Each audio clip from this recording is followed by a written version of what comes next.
Yo, what's going on, YouTube, and welcome back to Goal Line Hockey. It's your boy Kevin Forte. So today we're looking at the New Jersey Devils, continuing our season preview videos. So this is kind of an interesting season for the Devils, and the expectation is, I just talked about Nashville, right? How we expect them to take the next step from where they were last season. I think for the Devils, I think we're all kind of looking at last season as a misstep more so than what we really expect out of the Devils. The Devils 2 years ago went to the playoffs.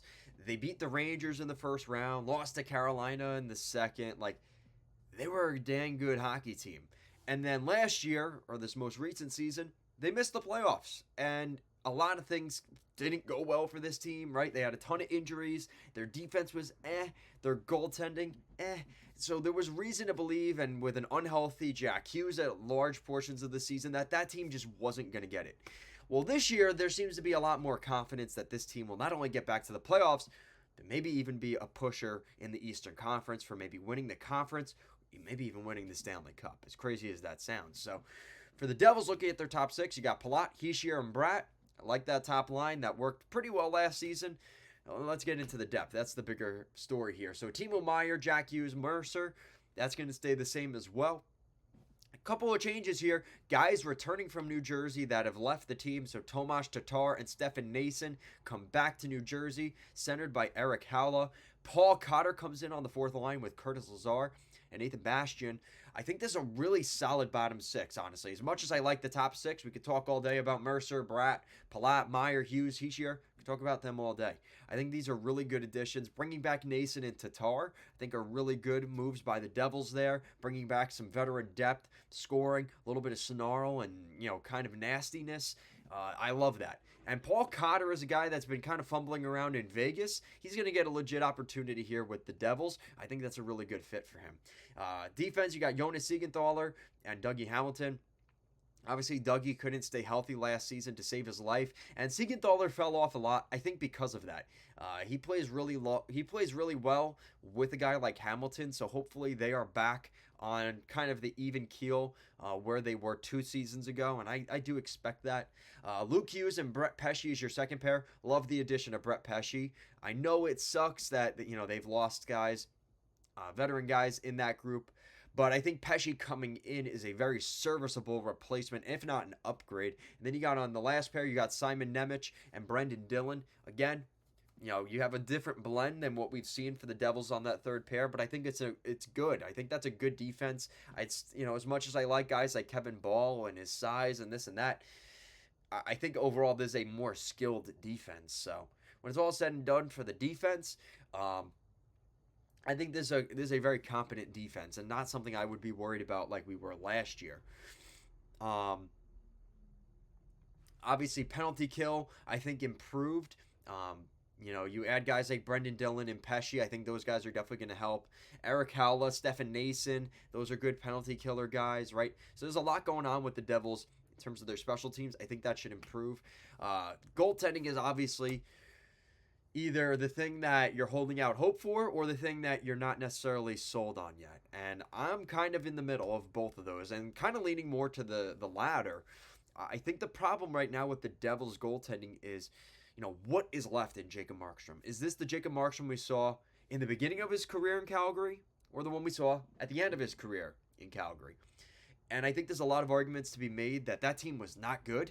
And the reason he struggled so much the last 2 years is because, well, to be honest, the Calgary Flames are not that good. So I think that's a fair argument.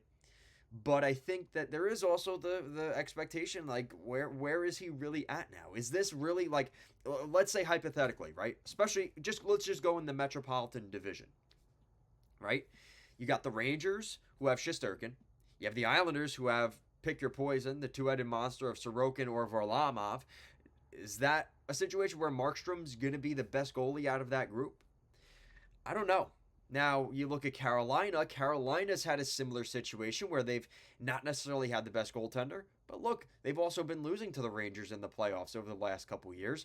Probably because of Shesterkin being the difference. And Carolina not having that number one stud goalie.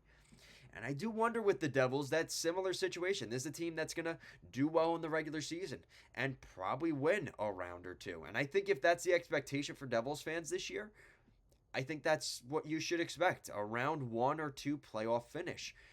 With that said, they might not be going to the Cup. And I don't think it's impossible, right? Never say never. Look what the Oilers did last year. Their goaltending was kind of, there was questions about Skinner going into the playoffs because of what he's done in the past. But just because a team hasn't done it doesn't mean that they won't now. And I think for the Devils, I think a lot of those younger players learned a really valuable lesson last year. Don't take it for granted that you're just going to make the playoffs, because that's not how hockey works. 32 teams, 16 playoff spots. You flip the coin, half the league gets in, half the league doesn't. And it's even more complicated than that when you consider points in the Eastern and Western Conference. Some teams in the East could have made it in the playoffs in the West, depending on how things go. So for the Devils, it's really important to just get off to a good start. I think that's really important for them, just to get some mojo, some flow, and kind of get that sense like, all right, this is a new year. Last year was in the past. We're healthy. We're ready to go. If that's the mindset for the Devils, I think they're going to be okay. And obviously, they're going to be playing, I think, in Europe or overseas in the beginning of the season as well. Their schedule's a little bit tough. In the beginning of the season, they play a lot of games. So teams are going to be trying to play catch-up with the Devils later in the season because the Devils play so much hockey early on. And I think if they start off well, again, maybe you string together some good winning streaks early in the season, and then you kind of just are on cruise control in the second half of the season. And that could be a really valuable thing for them. So with that said, for the Devils, I expect to see some stuff coming from Jacob Markstrom in between the pipes. Simon Nemec, I'm excited to see what he does. Adding guys like Brett Pesce and Brendan Dillon. Let's see how those guys kind of fill into this roster. And really the big question is Markstrom going to be good enough? Is the goaltending solid enough for the Devils? That's really what I'm looking at this year, because they've got a pretty good team on paper, a good roster. Just, can they stay healthy, and can the depth step up when they have to? Hopefully it's not for extended periods, but can they step up? So with that said, my optimism for the Devils is probably going to shine through in my prediction, because for the New Jersey Devils, I have them finishing second in the NHL standings next season, finishing first in the Eastern Conference, first in the Metropolitan Division with 112 points. I expect a very good season from the New Jersey Devils, and that doesn't necessarily indicate that I think they're going to win a Stanley Cup, because I think that they have a really good regular season. I think they have a good regular season type of team, but when it comes to the playoffs, that's where I have question marks still for the Devils. And that's okay, because you know what? Considering they missed the playoffs last year, I expect them to get back in and be pretty ready to go for another playoff run. I think that extended offseason was good for a lot of the guys that were injured. So I think it's one of those things they needed a reset. I think they're ready to go this season. So let me know what you guys think in the comment section down below. What do you guys think of the New Jersey Devils? Are they a playoff team or not next year? Let me know down below. Thank you so much for watching, and I'll see you guys again next time.